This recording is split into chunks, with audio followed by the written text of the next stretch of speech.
દર્શક મિત્રો, હું પરેશ ચૌહાણ, આપ નિહાળી રહ્યા છો લીડ મહુવા ન્યૂઝ. સમાચારોમાં આપનું સ્વાગત છે. હવે સમાચારો નિહાળીશું વિસ્તારપૂર્વક. મહુવાના લાતી બજાર ખાતે આવેલ ખોડિયાર એપાર્ટમેન્ટની એક બાલ્કની ધરાશાયી થવા પામી હતી. નીચે 3 બાળકો રમી રહ્યા હતા, જેઓ ખસી જતા ઈજા થવા પામી ન હતી, તો દુકાનદારોમાં પણ નાસભાગ મચી જવા પામી હતી. આવી અનેકો બિલ્ડિંગ, અનેકો મકાન જર્જરિત હાલતે મહુવા શહેરમાં ઊભા છે. તંત્ર ક્યારે જાગશે તેવા સવાલો મહુવા નગરના લોકો પૂછી રહ્યા છે. મહુવાના લાતી બજાર ખાતે આવેલ ખોડિયાર એપાર્ટમેન્ટની એક બાલ્કની ધરાશાયી થતા નાસભાગ મચી જવા પામી હતી.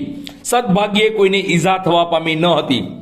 આ બાબતે વિગત જોઈએ તો મહુવા શહેરના લાતી બજાર ખોડિયાર માતાજીના મંદિર પાછળ આવેલ ખોડિયાર એપાર્ટમેન્ટના એક બ્લોકની બાલ્કની ધરાશાયી થવા પામી હતી અને આ બાલ્કનીનો ભાગ ધરાશાયી થતા નીચે હોય તે લોકો અને આજુબાજુના દુકાનદારમાં નાસભાગ મચી જવા પામી હતી.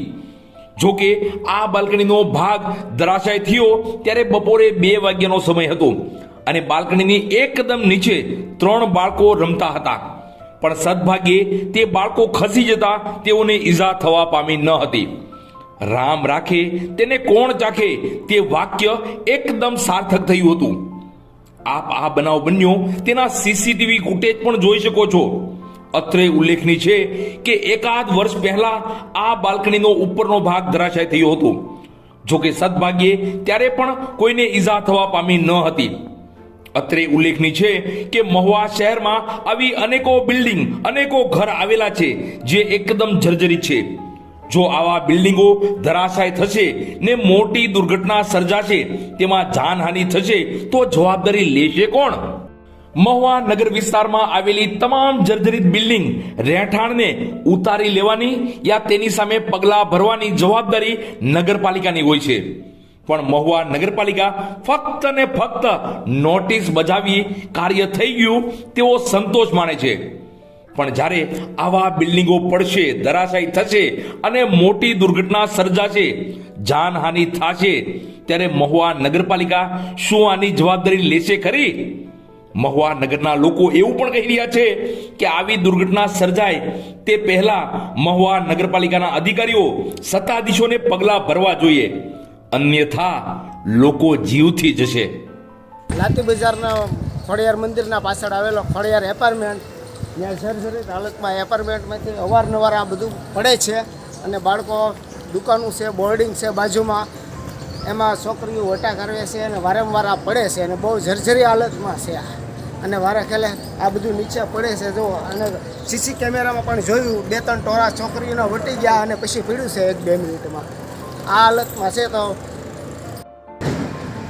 આમાં આગેવાનો થોડીક હાથ ધરે અને જાણ આપે એવી અમારી નમ્ર વિનંતી છે.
શ્રી બળવંતભાઈ પારેખ જન્મ શતાબ્દી મહોત્સવ અંતર્ગત મહુવાની પારેખ કોલેજ ખાતે રંગોળી સ્પર્ધાનું સુંદર આયોજન કરવામાં આવ્યું હતું.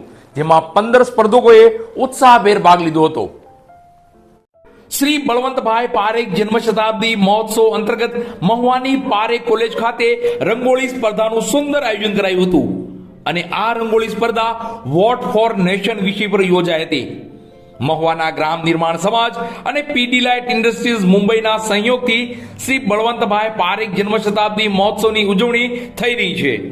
આ જન્મ શતાબ્દી મહોત્સવ અંતર્ગત વિવિધ કાર્યક્રમો અને સ્પર્ધાના આયોજન થયા હતા.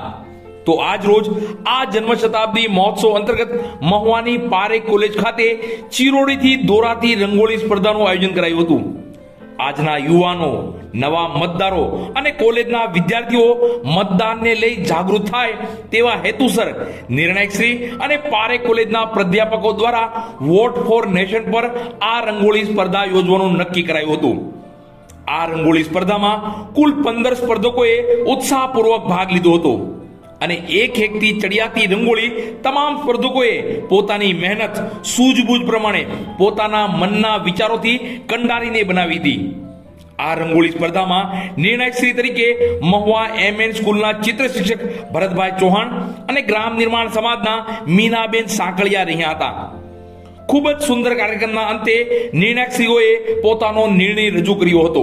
આજ શ્રી બળવંતભાઈ પારેખની જન્મ શતાબ્દી નિમિત્તે 91મી સ્પર્ધાનું આયોજન કરવામાં આવ્યું હતું, જે ગ્રામ નિર્માણ સમાજ, જેમાં હેતલબેન સાંકળિયા તથા મીનાબેન સાંકળિયા એ કરાવ્યું હતું. અને આજે રંગોળીની સ્પર્ધા હતી, જેમાં 15 વિદ્યાર્થીઓએ ભાગ લીધો હતો અને જેમાં કોલેજના પણ અમારા સરો Bhatti sir, Vinod sir, Murtuza sir, તેમનો સહયોગ રહ્યું હતું, યોગદાન રહ્યું હતું. અને આજે રંગોળીની સ્પર્ધા હતી, તેમના નિર્ણાયકો ભરતભાઈ ચૌહાણ અને મીનાબેન સાંકળિયા હતા. અને આજની આપણી થીમ હતી કે વોટ ફોર નેશન, તમારો વોટ, તમારો મત આપણા દેશ માટે કેટલો જરૂરી છે એની જાગૃતતા માટેનો આજની સ્પર્ધા હતી. તેમાં ખૂબ સરસ બધા છોકરાઓએ ભાગ લીધો અને અમે શુભેચ્છા પાઠવીએ છીએ બધા વિદ્યાર્થીઓને કે જેમણે ભાગ લીધો.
બસ સમાચારોમાં અત્યારે આટલું જ. ફરી સમાચારો સાથે કાલે મળશું. ત્યાં સુધી હું પરેશ ચૌહાણ અને લીડ મહુવા ન્યૂઝની સમગ્ર ટીમ શુભરાત્રી.